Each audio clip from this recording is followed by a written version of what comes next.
guys, how are you? So do you have this noise? You cannot understand what the hell is happening. I have here this exhaust manifold. This is not the manifold for this engine, but it's just to show you how does it work. And I have the gasket, the exhaust gasket that goes in this engine. This is really the gasket for this engine. So as you may understand, you have a multi-layered metallic gasket between the exhaust manifold and the head itself.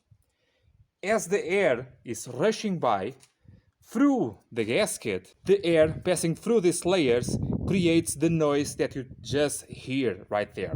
Now, the solution for this is to replace the gasket. Wrong, or better, not enough. What you have to do in order to this to does not happen evermore is to remove the exhaust manifold. You have to replace the screws and the nuts, not the screws, but those things that look like screws. Some of them will be broken, and we have to replace that. Replace the nuts. There is just one use for the nuts, that they can only be used once because they are self-locking nuts, and if you remove that, the self-locking part will be destroyed. So, and the problem is the manifold itself is crooked.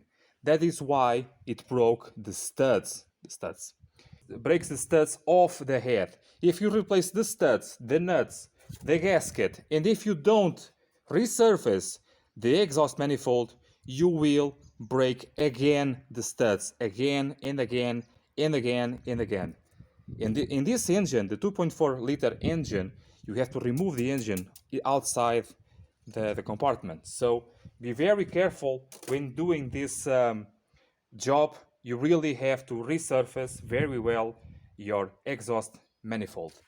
And again, you have to tighten the nuts to 25 Newton meters center outwards. If you are driving the car like this for so long and suddenly the noise simply disappears, the problem is not fixed, did not fix itself, okay? That is not possible. But instead what happens is the place where you have the leak, imagine is over here, the parts of the gasket, the layers of the gasket disappear, dissolve themselves through the heat of the exhaust pipe.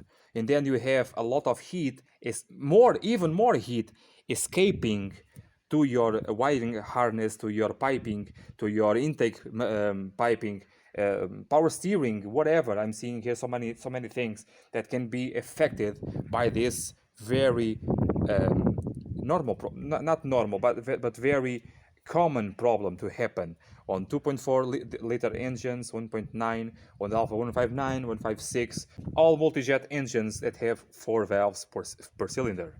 See you next time, guys. Bye.